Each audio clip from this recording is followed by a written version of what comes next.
Hello, it's Book Chick here, and I thought I would do an April TBR, which will have to be done in two parts because apparently, unless you're verified, you can't have videos longer than 15 minutes, so it'll have to be two parts. So the first book in the April TBR is going to be another One Bites the Crust. This was loaned to me by a friend.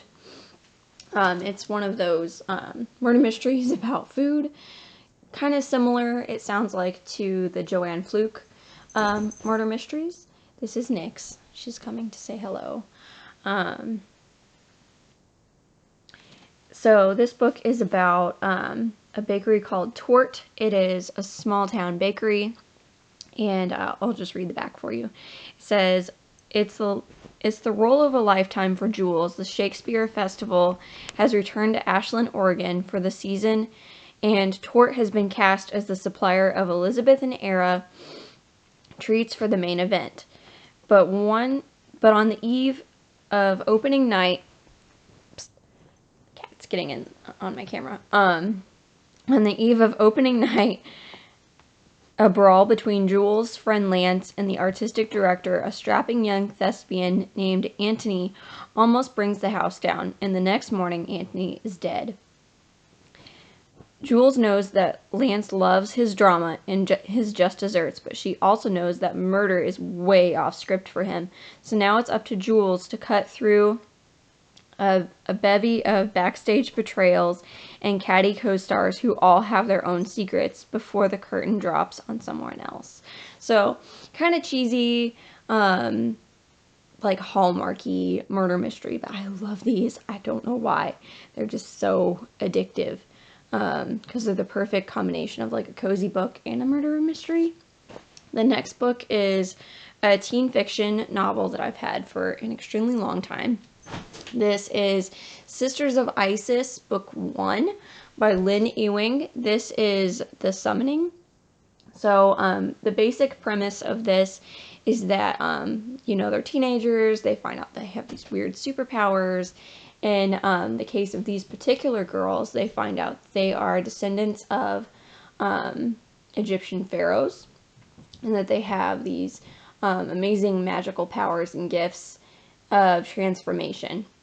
So like I read one of the other books, I think it was the second book in the series, a long time ago, but I never read the rest of the series. But the second book, the main character was able to transform into a black cat.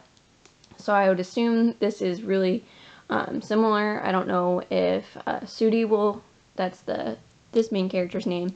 I don't know if she'll transform into a cat or something else, but a really fun, quick read. I love teen fiction because it's just so easy to read and fun, and it makes me forget my own problems. So, yeah. I've been trying to be better about having at least one nonfiction book on my TBR. So April's nonfiction book is going to be A History of the World in 100 Objects. Basically, this is a bunch of like short histories. They picked like an object and then like did the research for what it is, why it's important, like where it came from and all of that. So like let's find a good one. Swimming reindeer sculpture carved from a mammoth tusk found in Montestroc, France. So it has like a brief history of the object and why it's important, where it was found, and I think where it is now. So this was done by BBC, by the British Museum, but America made a copy as well, but it's A History of America in 101 Objects, and that was written by the Smithsonian, so that'll probably be on May's TBR, but this will be fun, like just a quick, easy like thing to read when I have only like 5 minutes maybe. So, and then the next one for April TBR Part 1 is 2 a.m. at the Cat's Pajamas. So the story of this is it follows like 3 main characters, and one of them is a 9-year-old girl aspiring to be a jazz singer. and her dream is to become famous, and so she decides that one night she's going to go to, this is set in Philadelphia, so she's going to go to the most famous jazz club in Philadelphia.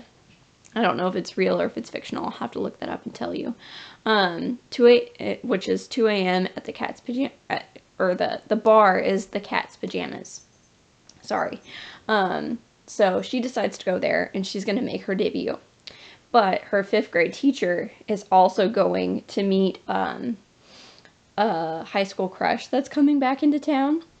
And so it follows the 9-year-old girl, the 5th grade teacher, and I believe the crush. So, and it's set like right around Christmas time. Like it's set on like Christmas Eve, so like the 23rd of December. I should have read this in December, but I totally didn't realize for some reason that it was a Christmas book. I thought these were just stars, not necessarily like ice or snowflakes. But really cozy, perfect for right now. I could really use a lot of cozy reads.